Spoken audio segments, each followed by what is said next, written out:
Welcome to RH study. আজি আমি অসম জাতীয় বিদ্যালয় ক্লাস 7 और मैथमेटिक्स चैप्टर 5 ত্রিভুজ আৰু ইয়াৰ ধৰ্ম 5.3 লেসন অনুশীলনীৰ বিষয়ে আলোচনা কৰিম।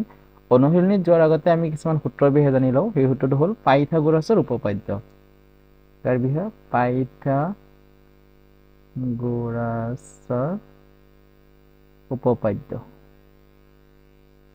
কি আছিল যে কৰ্ণ স্কয়াৰ সমান সমান ভূমি স্কয়াৰ প্লাস লম্ব স্কয়াৰ, বা তুমি লিখিব পাৰা লম্ব স্কয়াৰ প্লাস ভূমি স্কয়াৰ, কাৰণ যোগে ক্ৰম বিনিময় বিধি মানি চলে। এতিয়া আমি কৰ্ণ স্কয়াৰ কাৰণে কৰ্ণ ৰাখি দিলো, স্কয়াৰটো কেনসেল কৰিলে ইফালে ৰুট ওভাৰ চিন হৈ যাব। কি হ'ব? ভূমি স্কয়াৰ প্লাস লম্ব স্কয়াৰ। এক নম্বৰ। দুই নম্বৰ আৰু এটা শিকিব পাৰো, যদি যিকোনো কৰ্ণ বা অতিভুজ, কৰ্ণৰ নাম আৰু এটা নাম হ'ল অতিভুজ, বাকি যিকোনো এটা বাহুৰ দিক দিয়া আছে, মানে ধৰচোন ভূমি দিয়া আছে, তাহলে ভূমি স্কয়াৰ ইকুয়াল কি লিখিম? কৰ্ণ স্কয়াৰ মাইনাস লম্ব স্কয়াৰ। এতিয়া আমি যদি ভূমি উলিয়াব বিচাৰো, যে ভূমি ইকুয়াল কিমান হ'ব? ৰুট ওভাৰ হৈ যাব, কাৰণ স্কয়াৰ কেনসেল কৰিছো, ৰুট ওভাৰ কৰ্ণ স্কয়াৰ মাইনাস লম্ব স্কয়াৰ। তিনি নম্বৰ, যদি লম্ব উলিয়াব লাগে তাহলে লম্ব স্কয়াৰ ইকুয়াল কি হ'ব? সেম কৰ্ণ স্কয়াৰৰ পৰা ভূমি স্কয়াৰ মাইনাস কৰিম ভূমি স্কয়াৰ। এতিয়া লম্ব উলিয়াবলৈ হলে লম্ব ইকুয়াল ৰুট ওভাৰ কৰ্ণ স্কয়াৰ মাইনাস ভূমি স্কয়াৰ। এই সূত্ৰখিনি মনত ৰাখিবা। আমি এতিয়া অনুশীলনীত যাওঁ। প্ৰথম প্ৰশ্নটো কি আছে 5C, যে ABC সমকোণী ত্ৰিভুজৰ এংগুল B সমান সমান 90 ডিগ্ৰী, যদি AB 9 সেন্টিমিটাৰ BC 12 সেন্টিমিটাৰ, তেন্তে AC ৰ মাপ উলিওৱা। তে আমি এটা ত্ৰিভুজ আঁকি লওঁ, আৰু সেই ত্ৰিভুজটোৰ কি কৈছে, যেটো B কোণ হ'ব, সেই B কোণটো কিমান ডিগ্ৰী হ'ব? 90 ডিগ্ৰী। ধৰাচোন আমি এইটো ABC এটা ত্ৰিভুজ ধৰিলো, ইয়াৰ নাম দিছো A, কাৰণ B কোণ 90 ডিগ্ৰী কৈছে, ইয়াত B দিম, ইয়াত C। তে ইয়াৰ দিয়া আছে কি কি, সেইটো আমি মনত ৰাখিব লাগিব। কি কি দিয়া আছে চিত্ৰটোত? কাৰ মান দিয়া আছে? AB ৰ মান দিছে। AB কিমান দিছে? AB ইকুয়াল 9 সেন্টিমিটার, BC সমান সমান কিমান দিছে? 12 সেন্টিমিটার। তে এটা বস্তু আমাৰ উলিয়াবলৈ কৈছে, কোনটো? AC মান উলিয়াবলৈ কৈছে। এটা ত্ৰিভুজৰ তিনডাল বাহু থাকে, এটাৰ নাম হ'ল কৰ্ণ বা অতিভুজ, আটাইতকৈ দীঘল বাহুডালৰ নাম কৰ্ণ বা অতিভুজ, বাকি দুটাৰ পৰা এটা হ'ব লম্ব, এটা হ'ব ভূমি। এতিয়া এই ABC ত্ৰিভুজৰ AC হ'ল কৰ্ণ, মানে কৰ্ণৰ মানে উলিয়াবলৈ কৈছিলে। এতিয়া আমি কাৰ সূত্ৰ ব্যৱহাৰ কৰিম? পাইথাগোৰাছৰ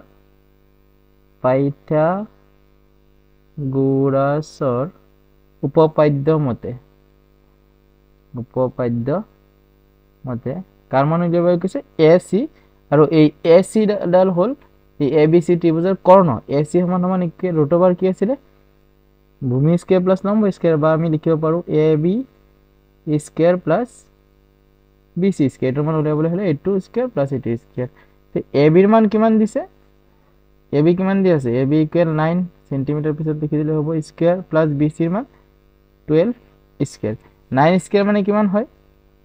9 স্কয়াৰ মানে হ'ল 9 9 81 প্লাস 12 স্কয়াৰ 144। তে প্লাস কৰা ৰুট ওভাৰ 4 আৰু 1 5, 4 আৰু 8 12, 2 হাতৰ আছে 1, 1 আৰু 1 2, 225। 225 ৰ বৰ্গমূল কিমান আছে? 225ক আমি লিখিব পাৰো 15 স্কয়াৰ। তে স্কয়াৰ ৰুট কেনসেল হৈ থাকিব কিমান? 15, এককটো আছিল সেন্টিমিটাৰ। এতিয়া আমি নিৰ্ণয় মান AC মান কিমান পাইছো? এতেকে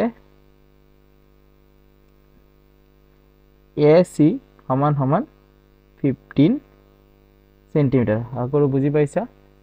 চিত্ৰটো ভালকে আঁকি লবা, হৈ যাব। দুই নম্বৰ প্ৰশ্নটো হ'ল সমকোণী ত্ৰিভুজ PQR ৰ Q কোণ 90 ডিগ্ৰী, যদি PR 20 সেন্টিমিটাৰ PQ 16 সেন্টিমিটাৰ, তেন্তে QR ৰ মাপ উলিওৱা। এতিয়া আমাৰ সমকোণী ত্ৰিভুজ কৈছে, আঁকি লওঁ ত্ৰিভুজটো, আৰু ত্ৰিভুজৰ নাম কি দিছে? PQR, আৰু ইয়াৰ Q কোণ, এইটো Q কোণ ধৰিম, এইটো কিমান ডিগ্ৰী? 90 ডিগ্ৰী। এতিয়া এইটো আমি P ধৰিলো, এইটো R ধৰিলো, আৰু সমকোণৰ বিপৰীত ফালে যিডাল ৰেখা আছে, সেই ৰেখাডালৰ নাম হ'ব কৰ্ণ বা অতিভুজ। ইয়াৰ কাৰ মান দিয়া আছে? PR, PR কত আছে? PR, ইয়াৰ মান দিছে 20 সেন্টিমিটাৰ, আৰু PQ এৰ মান দিছে 16 সেমি মানে ভূমি উলিয়াব কৈছে এটো যদি আমি ভূমি ধৰো এটো উলিয়াবলৈ কৈছে দিয়া আছে সৰি ত্ৰিভুজ PQR অৰ এঙ্গল Q সমান সমান 90 ডিগ্ৰী আৰু কি দিছে যে PR সমান সমান কিমান 20 সেন্টিমিটাৰ আৰু PQ সমান সমান 16 সেন্টিমিটাৰ উলিয়াবলৈ কৈছে কি QR এৰ মান উলিয়াবলৈ কৈছে কাৰ সূত্ৰ ব্যৱহাৰ কৰিম পাইথাগোৰাছৰ উপপাদ্য মতে পাইথাগোৰাছৰ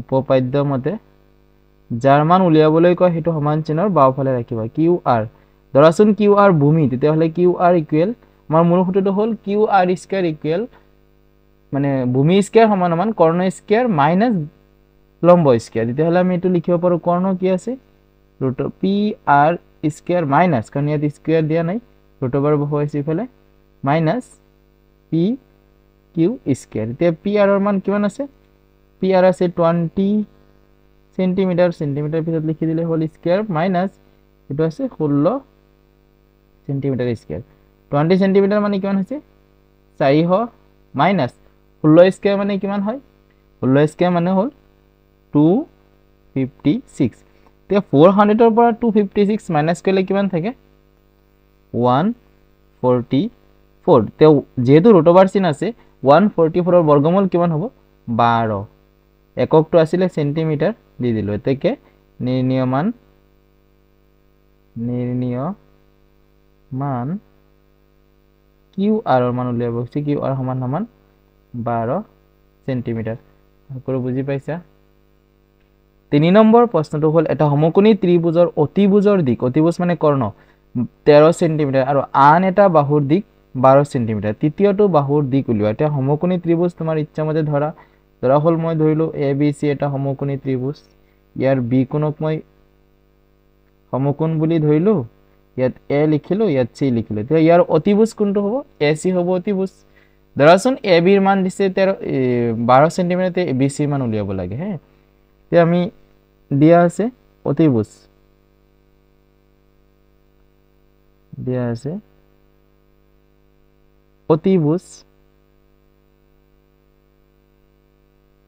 অতিভুজ কোনটো হ'ব চিত্ৰৰ পৰা AC সমান সমান কিমান দিছে 13 সেন্টিমিটাৰ তা আমি লিখিলো ভূমি যিকোনো এটা ভূমি ধৰিলো ভূমি কোনটো ধৰিলো BC মান কিমান ধৰিম যেটো দিয়া আছে এটো ধৰা 12 সেন্টিমিটাৰ তে হেতু মতে আমি কি উলিয়াব লাগে AB আমাৰ উলিয়াব লাগে কোৱেশ্চন মাৰ্ক এতিয়া আমি পাইথাগোৰাছৰ উপপাদ্য মতে পাইথাগোৰাছৰ উপপাদ্য মতে কাৰ মান উলিয়াব কৈছে AB তো কৰ্ণ নহয় AB ইকুৱেল √/* কৰ্ণৰ পৰা এটোৰ মান বাদ দিলে হৈ যাব মাইনাস কৰিলে AC square minus BC square AC এর মান আছে কিমান 13 হোল স্কয়ার মাইনাস BC এর মান আছে 12 হোল স্কয়ার এতিয়া 13 স্কয়ার মানে কিমান হৈছে 169 12 স্কয়ার হল 144 169 এর পৰা 144 গুছি গলে থাকে 25 এর বর্গমূল কিমান 5 ঠিক AB এর মান কিমান পাইছো 5 সেন্টিমিটার এতেকে আমি লিখিব পাৰো এতেকে তৃতীয় বাহুৰ দিক সমান কিমান পাইছে 5 সেন্টিমিটাৰ আশা কৰো বুজি পাইছা keep watch my channel subscribe কৰিবা কমেন্ট কৰিবা থ্যাংক ইউ